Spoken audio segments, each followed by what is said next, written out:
ಈ ದಿನ ರಥಸಪ್ತಮಿ. ರಥಸಪ್ತಮಿಯ ಮೇಘಮಾಸದಂದು ಸವಿತಾ ಮಹರ್ಷಿ ಜಯಂತಿ. ಶುಕ್ಲ ಪಕ್ಷದ ಸಪ್ತಮಿ ದಿನ ಸೂರ್ಯಾರಾಧನೆಗೆ ವಿಶೇಷ ದಿನ. ಸೂರ್ಯ ಸಮಭಾಜಕ ರೇಖೆಯನ್ನು ಉತ್ತರಾಭಿಮುಖವಾಗಿ ಹಾದು ಹೋಗುವ ಸಮಯ. ಇಲ್ಲಿಂದ ಹಗಲು ಮತ್ತು ರಾತ್ರಿಗಳು ಸಮ ಪ್ರಮಾಣದಲ್ಲಿರುತ್ತವೆ. ಈ ರಥಸಪ್ತಮಿಯು ಋತುಮಾನದ ಹಬ್ಬ. ಸೂರ್ಯ ಸಾಕ್ಷಾತ್ ಶ್ರೀಮನ್ನಾರಾಯಣನ ಪ್ರತಿರೂಪ. ಈ ದಿನದಂದು ಸೂರ್ಯನಾರಾಯಣನ ಉಪಾಸಕರಲ್ಲಿ ಸವಿತಾ ಜನಾಂಗದವರು ಕೂಡ ಒಬ್ಬರು. ಸವಿತಾ ಸಮಾಜದ ಮೂಲ ಪುರುಷ ಸವಿತಾ ಮಹರ್ಷಿಯ ಜನ್ಮದಿನವೂ ಕೂಡ ಇದೇ ರಥಸಪ್ತಮಿಯ ದಿನ ಬರುತ್ತದೆ. ಯಾರಿದು ಸವಿತಾ ಮಹರ್ಷಿ? ಅವರ ಹಿನ್ನೆಲೆ ಏನಿದು? ಅವರ ಜನ್ಮದ ಹಿನ್ನೆಲೆ, ಹೇಗೆ ಜನಿಸಿದರು ಎಂಬುದರ ಕುರಿತು ನಾವು ಈ ಒಂದು ವಿಡಿಯೋದಲ್ಲಿ ತಿಳಿದುಕೊಳ್ಳೋಣ. ಪುರಾಣ ಗ್ರಂಥಗಳ ಪ್ರಕಾರ ಸವಿತಾ ಮಹರ್ಷಿ ದೇವತೆಗಳ ಆಯುಷ್ಕರ್ಮ ಸೇವೆಗಳನ್ನು ಮಾಡುತ್ತಿದ್ದರೆಂದು ಕಾಶಿ ಕ್ಷೇತ್ರದಲ್ಲಿ ದೊರೆತ ಮಹಾಗ್ರಂಥಗಳಲ್ಲಿ ಹಾಗೂ ನಾಭಿಕ ಪುರಾಣದಲ್ಲಿ ಇದರ ಬಗ್ಗೆ ಉಲ್ಲೇಖಗಳಿವೆ. ಒಮ್ಮೆ ಬ್ರಹ್ಮ ವಿಷ್ಣು ಮಹೇಶ್ವರರು ಜೊತೆಗೂಡಿ ಒಂದು ಯಜ್ಞವನ್ನು ಮಾಡತಕ್ಕಂಥ ಸಂದರ್ಭದಲ್ಲಿ ಶಿವನ ಗಡ್ಡ ಮತ್ತು ಮೀಸೆಗಳಿಗೆ ಅಗ್ನಿಸ್ಪರ್ಶಕವಾಗಿ ಶಿವನು ಅಶುಚಿಯಾಗಿ ಕಾಣುತ್ತಾನೆ. ಪಕ್ಕದಲ್ಲಿರ್ತಕ್ಕಂಥ ಪಾರ್ವತಿಯು ಇವರನ್ನು ನೋಡಿ ಅದನ್ನು ತೆಗೆಯುವಂತೆ ತಿಳಿಸಿದಳು. ಅದರಂತೆ ಶಿವನು ತನ್ನ ಬಲಗಣ್ಣಿನಿಂದ ಒಬ್ಬ ಪುರುಷನನ್ನು ಸೃಷ್ಟಿಸಿದನು. ಅವರು ನಾನಾ ವಿಧದ ಸಲಕರಣೆಗಳ ಸಮೇತ ಹುಟ್ಟಿ ಬಂದು ಶಿವನ ಗಡ್ಡ ಮೀಸೆಗಳನ್ನು ತೆಗೆದು ಶಿವನನ್ನು ಶುಚಿಗೊಳಿಸಿದರು. ಇದರಿಂದ ಪ್ರಸನ್ನರಾದ ಶಿವನು ಅವರ ಸೇವೆಗೆ ಕೊಡುಗೆಯಾಗಿ ಕೆಲವು ವಾದ್ಯಗಳನ್ನು ದಯಪಾಲಿಸಿದನು. ಇವರೇ ಕ್ಷೌರಿಕ ಜನಾಂಗದ ಮೂಲ ಪುರುಷರಾದರು. ಇವರೇ ಸವಿತಾ ಮಹರ್ಷಿಗಳು. ಸವಿತಾ ಮಹರ್ಷಿ ವೇದಗಳ ಕಾಲದ ರಾಜ ಋಷಿಗಳಾಗಿರ್ತಕ್ಕಂಥ ರಾಜ ಸೋಮಬ್ರಹ್ಮ ಮತ್ತು ರಾಮವರ್ಮ ಬ್ರಹ್ಮ ಇವರುಗಳಿಗೆ ಆಯುಷ್ಕರ್ಮಗಳನ್ನು ಮಾಡಿ ಯಜ್ಞೋಪವೀತಗಳನ್ನು ಧಾರಣೆ ಮಾಡಿದರೆಂಬುದು ಪ್ರತೀತಿ ಇದೆ. ಬ್ರಹ್ಮಜ್ಞಾನವನ್ನು ಹೊಂದಿದ ಸವಿತಾ ಮಹರ್ಷಿಗಳು 4 ವೇದಗಳಲ್ಲಿ ಒಂದಾದ ಸಾಮವೇದವನ್ನು ರಚಿಸಿದರು ಎಂಬ ಪ್ರತೀತಿ ಇದೆ. ಸಾಮವೇದ ಎಂದರೆ, ಸಾಮ ಅಂದರೆ ಸಂಗೀತ, ವೇದ ಅಂದರೆ ಜ್ಞಾನ. ಸಂಗೀತಕ್ಕೆ ಸಂಬಂಧಪಟ್ಟಿರತಕ್ಕಂಥ ಜ್ಞಾನವನ್ನು ಸೂಚಿಸುವುದೇ ಈ ಸಾಮವೇದವಾಗಿದೆ. ಸಂಗೀತಕ್ಕೆ ಸಂಬಂಧಿಸಿದಂತೆ ಅಲ್ಲದೆ ಸವಿತಾ ಮಹರ್ಷಿಯ ಮಗಳಾದ ಗಾಯತ್ರಿ ದೇವಿಯು ಕೂಡ ರಚಿಸಿರ್ತಕ್ಕಂಥ ಗಾಯತ್ರಿ ಮಂತ್ರದಲ್ಲಿ ಸವಿತ್ರ ಎಂಬ ಪದವು ಸ್ಪಷ್ಟವಾಗಿ ಕಾಣುತ್ತದೆ. ಸವಿತಾ ಮಹರ್ಷಿಯು ಧನ್ವಂತರಿ ರೂಪ, ವೇದ ಗಾಯನ ರೂಪ, ಆಯುಷ್ ವೃದ್ಧಿ ರೂಪದ ಸಂಗಮ ರೂಪವಾಗಿದ್ದಾರೆ. ಅವರ ಕೈಯಲ್ಲಿ ವೇದ, ಜಪಮಾಲೆ, ವೀಣೆ, ಪದ್ಮಕಮಲ, ಇನ್ನೊಂದು ಕೈಯಲ್ಲಿ ಅಮೃತ ಕುಂಭ ಹಾಗೂ ಮುಂದೆ ಹಂಸ ಮತ್ತು ಪೂಜಾ ಕಮಂಡಲಗಳಿವೆ. ಮಹರ್ಷಿಯು ಪದ್ಮಕಮಲದಲ್ಲಿ ಆಸೀನರಾಗಿದ್ದಾರೆ. ವೇದ, ಜಪಮಾಲೆ, ವೀಣೆ ಸಂಗೀತದ ಪ್ರತೀಕವಾದರೆ ಅಮೃತ ಕುಂಭ ವೈದ್ಯ ವೃತ್ತಿಯ ಸಂಕೇತ. ಸವಿತಾ ಸಮಾಜದ ಪೂರ್ವಜರು ವೈದ್ಯರಾಗಿದ್ದರು ಎಂಬುದರ ಪ್ರತೀಕ. ಮುಂದೆ ಹಂಸವಿದೆ. ಹಂಸ ಪಕ್ಷಿಯು ಅತಿ ವಿವೇಕವುಳ್ಳ ಪಕ್ಷಿ. ಹಾಲು ಮತ್ತು ನೀರನ್ನು ಬೆರೆಸಿ ನೀಡಿದಾಗ ಕೇವಲ ಹಾಲನ್ನು ಕುಡಿದು ನೀರನ್ನು ಬಿಡುವ ಜ್ಞಾನವುಳ್ಳ ಪಕ್ಷಿ. ಇದರಿಂದ ನಾವು ತಿಳಿದುಕೊಳ್ಳಬೇಕೆಂದರೆ ವಿದ್ಯೆಯಿಂದ ಮನುಷ್ಯನಿಗೆ ವಿವೇಕ ಶಕ್ತಿ ಸಿಗುತ್ತದೆ ಎಂಬುದರ ಪ್ರತೀಕವಾಗಿದೆ. ಶಿವನ ಕಣ್ಣಿನಿಂದ ಹುಟ್ಟಿದ ಮಹರ್ಷಿಯನ್ನು ಸವಿತಾ ಮಹರ್ಷಿ ಎಂದು ಕರೆಯುತ್ತಾರೆ. ಸೂರ್ಯನ ಇನ್ನೊಂದು ಹೆಸರೇ ಸವಿತ್ರ ಆಗಿರುವುದರಿಂದ ಸವಿತಾ ಮಹರ್ಷಿ ಎಂದು ಕರೆಯಲಾಗುತ್ತದೆ ಎನ್ನುವುದರ ಬಗ್ಗೆ ಅನೇಕ ಪೌರಾಣಿಕ ಗ್ರಂಥಗಳಲ್ಲಿ ಇದರ ಬಗ್ಗೆ ಉಲ್ಲೇಖಗಳಿವೆ. ಅಲ್ಲದೆ ಇನ್ನೂ ಕೆಲವು ಕಡೆ ಇವರನ್ನು ಶಿವನ ಕಣ್ಣಿನಿಂದ ಹುಟ್ಟಿದ ಕಾರಣ ನಯನಜ ಕ್ಷತ್ರಿಯ ಎಂದು ಕೂಡ ಕರೆಯುತ್ತಾರೆ. ಭಾರತದಲ್ಲಿ 200 ವರ್ಷಗಳ ಹಿಂದಿನವರೆಗೂ ಕ್ಷೌರಿಕರೇ ವೈದ್ಯ ವೃತ್ತಿಯನ್ನು ಮಾಡುತ್ತಿದ್ದರು ಹಾಗೂ ವಿಶ್ವದ ಪ್ರಪ್ರಥಮ ಶಸ್ತ್ರ ಚಿಕಿತ್ಸಕರು ಕೂಡ ಇದೇ ಕ್ಷೌರಿಕರಾಗಿದ್ದರು ಎಂಬುದನ್ನು ನಾವು ಇತಿಹಾಸದಿಂದ ತಿಳಿದುಕೊಳ್ಳಬಹುದಾಗಿದೆ. ಇಟಲಿ ರಾಜ್ ವಿಶ್ವದ ಪ್ರಪ್ರಥಮ ಶಸ್ತ್ರಚಿಕಿತ್ಸಕರಾಗಿದ್ದರು. ಇವರು ಕ್ಷೌರಿಕ ಜನಾಂಗದವರಾಗಿದ್ದಾರೆ. ಸವಿತಾ ಸಮಾಜವನ್ನು ತಮಿಳುನಾಡಿನಲ್ಲಿ ಅಂಬಟನ್, ಪಂಡಿತನ್, ಪೇರಿಯಾರ್ ಎಂಬ ಹೆಸರಿನಿಂದ ಹಾಗೂ ಕರ್ನಾಟಕದಲ್ಲಿ ವೈದ್ಯ, ಹಕೀಮ ಎಂದು ಕರೆಯುತ್ತಾರೆ. ಅಂದರೆ ಇವುಗಳ ಅರ್ಥ ವೈದ್ಯರು ಎಂದರ್ಥ. ಇಂದಿಗೂ ಅವರು ಆಯುರ್ವೇದದ ಚಿಕಿತ್ಸೆಯನ್ನು ನೀಡುತ್ತಾ ವೈದ್ಯ ವೃತ್ತಿಯ ಪರಂಪರೆಯನ್ನು ಉಳಿಸಿಕೊಂಡು ಬಂದಿರುವುದು ವಾಸ್ತವವಾಗಿದೆ. ಸಂಗೀತ ಕೆಲವು ವೇದಗಳಿಂದ ಬಂದ ವರವಾಗಿದ್ದು ಶಿವನ ಡಮರುಗದಿಂದ ಹೊಮ್ಮಿದ ನಾದಗಳ ಅನುಕರಣೆ ಮಾಡಿ ಸವಿತಾ ಮಹರ್ಷಿಯು ಸಾಮವೇದದಲ್ಲಿ ಸಂಗೀತ ವಿದ್ಯೆ ಇರುವ ಉಲ್ಲೇಖವಿದೆ. ಸವಿತಾ ಸಮಾಜಕ್ಕೆ ಸಂಗೀತ ಒಲಿದಿದ್ದು ಶಿವನ ಡಮರುಗವನ್ನು ಅನುಕರಣೆ ಮಾಡಿ ಡೋಲು ಮತ್ತು ನಾದಸ್ವರ ಮೂಡಿ ಬಂದಿರುವ ಪ್ರತೀತಿ ಇದೆ. ಇಂದಿಗೂ ದೇವತಾ ಕಾರ್ಯ ಹಾಗೂ ಶುಭ ಕಾರ್ಯಗಳಲ್ಲಿ ಮೊದಲ ಸಂಗೀತ ಡೋಲು ಮತ್ತು ನಾದಸ್ವರ ಆಗಿರುತ್ತದೆ. ಉತ್ತರ ಭಾರತದಲ್ಲಿ ಸವಿತಾ ಸಮಾಜದ ಹೆಸರುಗಳ ಅಂತ್ಯದಲ್ಲಿ ಓಜ ಅಥವಾ ಶಾಸ್ತ್ರಿ ಎಂದಿರುತ್ತದೆ. ಓಜ ಅಥವಾ ಶಾಸ್ತ್ರಿ ಎಂದರೆ ಆಚಾರ್ಯ ಎಂದು ಅರ್ಥ. ಇಂದು ಸಹ ದೇಶದ ವಿವಿಧೆಡೆ ಸವಿತಾ ಸಮಾಜದವರನ್ನು ನಾವಿ ಬ್ರಾಹ್ಮಣ ಸಮಾಜ ಎಂದು ಕರೆಯುತ್ತಾರೆ. ಹಾಗಾಗಿ ಗುಜರಾತ್ನಲ್ಲಿ ಇಂದೂ ಸಹ ಮಾಳ್ವಾ ಕ್ಷೌರಿಕರು ಜನನ ಮತ್ತು ಮರಣ ಕಾರ್ಯಗಳನ್ನು ನೆರವೇರಿಸುತ್ತಾರೆ. ಸವಿತಾ ಸಮಾಜದ ಪ್ರಮುಖ ಲೇಖಕ ಬನಾರಸ್ನ ಪಂಡಿತ್ ರೇವತಿ ಪ್ರಸಾದ್ ಶರ್ಮಾ ನಾವಿ ಬ್ರಾಹ್ಮಣ ಸಮಾಜವನ್ನು ಸ್ಥಾಪಿಸಿದರು. ನಾವಿ ಬ್ರಾಹ್ಮಣ ಪ್ರದೀಪ, ನಾವಿ ಬ್ರಾಹ್ಮಣ ಕಥಾಂಶ ಕೃತಿಯನ್ನು ಕೂಡ ಅವರು ರಚಿಸಿದ್ದಾರೆ. ಮೂಲ ಸ್ತಂಭ ಕೃತಿ ಪ್ರಕಾರ ನಾರದ ಮುನಿಯು ಕೂಡ ಸವಿತಾ ಸಮಾಜಕ್ಕೆ ಸೇರಿದವರಾಗಿದ್ದು, ಇದರ ಬಗ್ಗೆ ಹೆಚ್ಚಿನ ಉಲ್ಲೇಖಗಳು ನಾಭಿಕ ಪುರಾಣದಲ್ಲಿಯೂ ಕೂಡ ಇವೆ.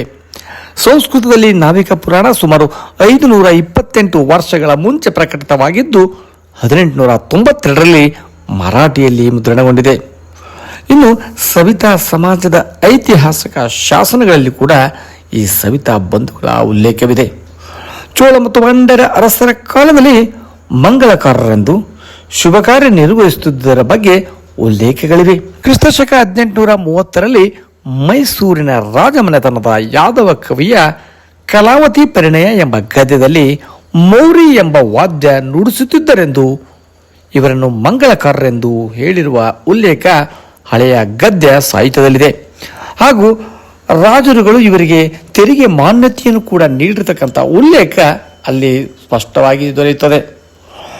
ಮಧ್ಯಯುಗೀನ ಕರ್ನಾಟಕದಲ್ಲಿನ ಶಾಸನ, ರಾಷ್ಟ್ರಕೂಟರ ಕಲಾಶಾಸನ, ವಿಜಯನಗರ ಕಲಾಶಾಸನ ಮತ್ತು ಕಲ್ಯಾಣ ಚಾಳುಕ್ಯರ ಕಾಲದ ಶಾಸನಗಳನ್ನು ಅಧ್ಯಯನ ಮಾಡಿದಾಗ ಸವಿತಾ ಸಮಾಜದವರ ಐತಿಹಾಸಿಕ ಮಾಹಿತಿ ಉಲ್ಲೇಖವಾಗಿರುವುದನ್ನು ಕಾಣಬಹುದಾಗಿದೆ.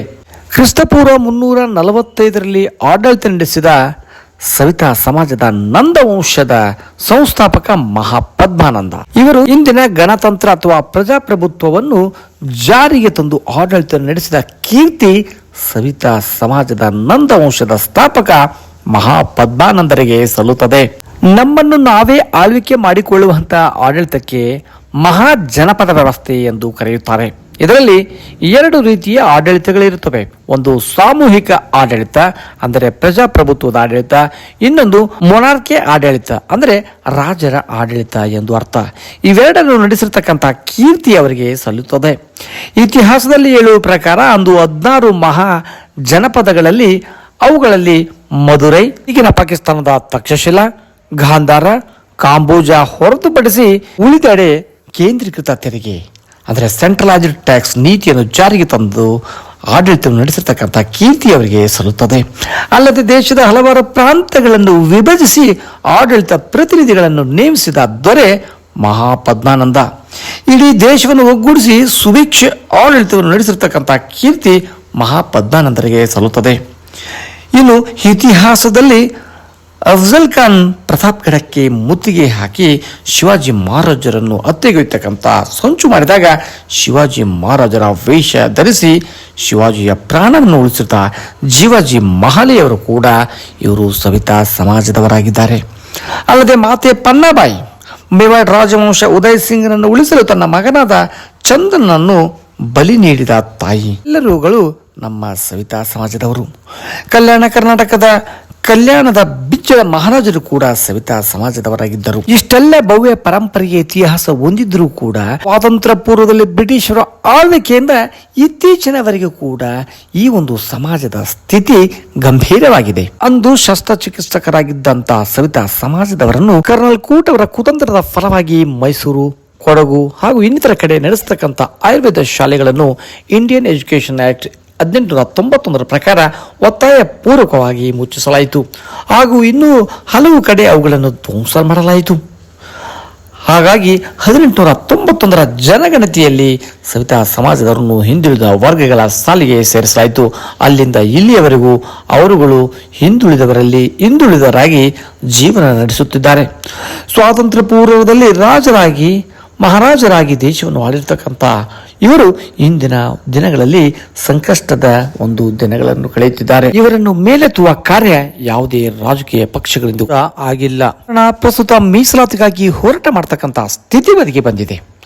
ಕರ್ನಾಟಕ ರಾಜ್ಯ ಸರ್ಕಾರದಲ್ಲಿ ಒಂದು ಹಿಂದುಳಿದ ವರ್ಗದವರಲ್ಲಿ ಪ್ರವರ್ಗ 2A 102 ಜಾತಿಗಳ ಮಧ್ಯೆ ಸವಿತಾ ಸಮಾಜವು ಕೂಡ ಇದ್ದು, ಪ್ರವರ್ಗ 2A ಪ್ರತ್ಯೇಕಿಸಿ ಪ್ರವರ್ಗ 1ಕ್ಕೆ ಸೇರಿಸತಕ್ಕಂಥ ಕಾರ್ಯಕ್ಕೆ ಸವಿತಾ ಸಮಾಜದ ಬಂಧುಗಳು ಒಗ್ಗಟ್ಟಿನ ಬಲ ಪ್ರದರ್ಶನ ಮಾಡಿ ಹೋರಾಟ ಮಾಡಿದಲ್ಲಿ ಅದು ಸಾಧ್ಯವಾಗಬಹುದಾಗಿದೆ. ಕೇವಲ ಸರ್ಕಾರಕ್ಕೆ ಬೇಡಿಕೆಗಳನ್ನು ಸಲ್ಲಿಸಿದರೆ ಸಾಧ್ಯವಾಗದ ಮಾತು. ಹಾಗಾಗಿ ಮುಂಬರ್ತಕ್ಕಂಥ ದಿನಗಳಲ್ಲಿ ಈ ಸವಿತಾ ಸಮಾಜದ ಒಂದು ಮೀಸಲಾತಿಯ ಹೋರಾಟ ರೂಪ ಆದರೆ ಯಶಸ್ಸನ್ನು ಸಾಧಿಸಬಹುದಾಗಿದೆ. ಇನ್ನು ಶಿಕ್ಷಣಕ್ಕೆ ಬಂದಾಗ ಸವಿತಾ ಸಮಾಜದ ಬಂಧುಗಳು ತಮ್ಮಂತೆ ತಮ್ಮ ಮಕ್ಕಳನ್ನು ಕೂಡ ಆಯುಷ್ಕರ್ಮ ಮಾಡಿ ಜೀವನ ಸಾಗಿಸಿದರೆ ಸಾಕು ಎನ್ನದೆ ತಮ್ಮ ಮಕ್ಕಳನ್ನು ಕೂಡ ಉತ್ತಮವಾಗಿರ್ತಕ್ಕಂಥ ಶಿಕ್ಷಣ ನೀಡಿ ಸ್ವಾವಲಂಬಿ ಬದುಕನ್ನು ಕಟ್ಟಿಕೊಳ್ಳಲು ಸಹಕಾರ ನೀಡಿದ್ದೇ ಆದರೆ ಸವಿತಾ ಸಮಾಜದ ಪ್ರಗತಿ ಹೆಜ್ಜೆ ಹಾಕಬಹುದಾಗಿದೆ. ಸವಿತಾ ಸಮಾಜದ ಮನಸ್ಸಿಗೆ ಘಾಸಿ ಮಾಡ್ತಕ್ಕಂಥ ನಿಷೇಧಿತ ಪದ ಬಳಕೆ ಇದು ಎಗ್ಗಿಲ್ಲದೆ ಎಲ್ಲ ರಾಜಕೀಯ ಪಕ್ಷಗಳ ನಾಯಕರುಗಳ ಹಾಗೂ ಜನಸಾಮಾನ್ಯರಿಂದ ಕೇಳಿ ಬರುತ್ತಿದೆ. ಸವಿತಾ ಸಮಾಜದ ಸಹೃದಯಿ ಬಂಧುಗಳಿಗೆ ನೋವನ್ನುಂಟು ಮಾಡುತ್ತಿದೆ. ನಿಷೇಧಿತ ಪದ ಬಳಕೆ ಮಾಡುವವರ ವಿರುದ್ಧ ಕ್ರಿಮಿನಲ್ ಕೇಸ್ ಹಾಕಿ ಶಿಕ್ಷೆ ನೀಡತಕ್ಕಂಥ ಕಠಿಣ ಕಾನೂನು ತರುವಂತೆ ರಾಜ್ಯ ಸರ್ಕಾರವನ್ನು ಆಗ್ರಹಿಸತಕ್ಕಂಥದ್ದು ಅತ್ಯವಶ್ಯಕವಾಗಿದೆ. ಹಾಗಾಗಿ ಸಂಘಟಿತರಾಗಿ ಹೋರಾಟ ಮಾಡ್ತಕ್ಕಂಥ ಅನಿವಾರ್ಯತೆ ಈಗ ಬಂದಿದ್ದು, ಉಗ್ರ ಹೋರಾಟ ಮಾಡಿದಾಗ ಮಾತ್ರ ನ್ಯಾಯ ಸಿಗುವ ಸಂಭವವಿದೆ. ಹಾಗಾಗಿ ಉಗ್ರ ಹೋರಾಟದ ಎಚ್ಚರಿಕೆಯನ್ನು ಎಲ್ಲ ನಮ್ಮ ಸವಿತಾ ಸಮಾಜದ ಬಂಧುಗಳು ಒಟ್ಟುಗೂಡಿ ಮಾಡಿದ್ದೇ ಆದರೆ ನಮಗೆ ನ್ಯಾಯ ದೊರೆಯಬಹುದಾಗಿದೆ. ಬಿಹಾರದಲ್ಲಿ ಸ್ವಾತಂತ್ರ್ಯ ನಂತರದಲ್ಲಿ ಸಮಾಜವಾದ ತತ್ವದೊಂದಿಗೆ ಹೋರಾಟವನ್ನು ಮಾಡಿ 2 ಬಾರಿ ಮುಖ್ಯಮಂತ್ರಿಗಳಾಗಿ ಅಧಿಕಾರವನ್ನು ಮಾಡಿರ್ತಕ್ಕಂಥ ದಿವಂಗತ ಕರ್ಪೂರಿ ಠಾಕೂರ್ ಅವರಿಗೆ ಅವರ ಜನ್ಮ ಶತಮಾನೋತ್ಸವದ ಸಂದರ್ಭದಲ್ಲಿ ಭಾರತ ರತ್ನ ಪ್ರಶಸ್ತಿ ದೊರಕಿರುವುದು ಸವಿತಾ ಸಮಾಜಕ್ಕೆ ಸಂದ ಗೌರವವಾಗಿದೆ. ಏಕೆಂದರೆ ಬಿಹಾರದಂತ ಹಿಂದುಳಿದಿರ್ತಕ್ಕಂಥ ರಾಜ್ಯದಲ್ಲಿ ಅವರು 2 ಬಾರಿ 32 ವರ್ಷದ ಒಂದು ರಾಜಕೀಯ ಸೇವಾ ಅವಧಿಯಲ್ಲಿ 2 ವರ್ಷಕ್ಕೂ ಅಧಿಕ ಮುಖ್ಯಮಂತ್ರಿಗಳಾಗಿ 2 ಬಾರಿ ಅಧಿಕಾರ ಅನುಭವಿಸಿದರೂ ಕೂಡ ಅವರಿಗೆ ಒಂದು ಸ್ವಂತ ಮನೆ ಕೂಡ ಮುಖ್ಯಮಂತ್ರಿ ಆಗಿರ್ತಕ್ಕಂಥ ಸಂದರ್ಭದಲ್ಲಿ ಇರಲಿಲ್ಲ. ಹಾಗಾಗಿ ಅಂತ ಒಂದು ಅಭಿವೃದ್ಧಿ ಹರಿಕಾರನಿಗೆ ಭಾರತ ರತ್ನ ಪ್ರಶಸ್ತಿ ದೊರಕಿರುವುದು ಇಡೀ ಸವಿತಾ ಸಮಾಜಕ್ಕೆ ಸಂದ ಗೌರವವಾಗಿದೆ. ಅವರ ಶಿಷ್ಯಂದಿರುಗಳಾದ ನಿತೀಶ್ ಕುಮಾರ್ ಹಾಗೂ ಲಾಲು ಪ್ರಸಾದ್ ಯಾದವ್ ಅವರು ಕೂಡ ಕರ್ಪೂರಿ ಠಾಕೂರ್ ಅವರ ಶಿಷ್ಯಂದಿರೇ. ಆತ್ಮೀಯ ಬಂಧುಗಳೇ, ಇಲ್ಲಿವರೆಗೆ ನಾವು ಸವಿತಾ ಸಮಾಜದ ಒಂದು ಇತಿಹಾಸವನ್ನು ತಿಳಿದುಕೊಂಡಿವೆ. ಒಂದು ಕಾಲದಲ್ಲಿ ಮಹಾರಾಜರಾಗಿ ಆಡಳಿತವನ್ನು ನಡೆಸಿರ್ತಕ್ಕಂಥ ಸಮಾಜ ಇಂದು ಯಾವ ರೀತಿಯ ಕಷ್ಟದ ಸಂಕೋಲೆಯಲ್ಲಿ ಸಿಲುಕಿದೆ ಅಂತಕ್ಕಂಥದ್ದು ತಿಳಿದುಕೊಂಡಿವೆ. ಯಾಕೆಂದ್ರೆ ಇತಿಹಾಸವನ್ನು ಮರೆತವರು ಇತಿಹಾಸವನ್ನು ಸೃಷ್ಟಿಸಲಾರರು ಅಂತಕ್ಕಂಥ ಮಾತು ಏನಿದೆ ಡಾಕ್ಟರ್ BR ಅಂಬೇಡ್ಕರ್ ಅವರ ಮಾತು ಅಕ್ಷರಶಃ ಸತ್ಯವಾಗಿದೆ. ಹಾಗಾಗಿ ಬಂಧುಗಳೇ, ಎಚ್ಚರವಾಗಿ ಇನ್ನಾದರೂ ಕೂಡ ನಾವು ನಮ್ಮ ಹಕ್ಕುಗಳಿಗಾಗಿ ಮೀಸಲಾತಿಗಾಗಿ, ಏಕೆಂದರೆ ಸಂವಿಧಾನಬದ್ಧವಾಗಿ ನೀಡಿರತಕ್ಕಂಥ ಮೀಸಲಾತಿ ನಮ್ಮ ಹಕ್ಕಾಗಿದೆ ವಿನಃ ಅದು ಯಾವುದೇ ತರಹದ ಭಿಕ್ಷೆ ಅಲ್ಲ. ಹಾಗಾಗಿ ಆ ನಮ್ಮ ಹಕ್ಕನ್ನು ಪಡೆಯಲು ನಾವು ಮುಂದಿನ ದಿನಗಳಲ್ಲಿ ಉಗ್ರವಾಗಿರ್ತಕ್ಕಂಥ ಹೋರಾಟವನ್ನು ರಾಜ್ಯದ ಎಲ್ಲ ಜಿಲ್ಲಾ ಕೇಂದ್ರಗಳಿಂದ ರಾಜ್ಯದ ಮುಖ್ಯಮಂತ್ರಿಗಳಿಗೆ ಒಂದು ಬಿಸಿ ತಟ್ಟುವರೆಗೆ ಹೋರಾಟವನ್ನು ಮಾಡಿದ್ದೇ ಆದರೆ ಮಾತ್ರ ಈ ಸವಿತಾ ಸಮಾಜದ ಒಂದು ಬೇಡಿಕೆಗಳು ಈಡೇರಬಹುದು. ಇಲ್ಲದಿದ್ದರೆ ಇನ್ನು ಸಂಕಷ್ಟದ ಒಂದು ಸೆಲೆಯಲ್ಲಿ ಸಿಲುಕಿ ನರಳಾಡ್ತಕ್ಕಂಥ ಕಾಲ ಬಂದರೂ ಕೂಡ ಆಶ್ಚರ್ಯವಿಲ್ಲ. ಹಾಗಾಗಿ ಬಂಧುಗಳೇ, ಎಚ್ಚರಗೊಳ್ಳಿ, ಎಚ್ಚರಗೊಳ್ಳಿ, ಎಚ್ಚರಗೊಳ್ಳಿ. ಧನ್ಯವಾದಗಳು. ಸಲಹೆ ಮತ್ತು ಸೂಚನೆಗಳನ್ನು ಕಾಮೆಂಟ್ ಬಾಕ್ಸ್ನಲ್ಲಿ ನೀಡಿ.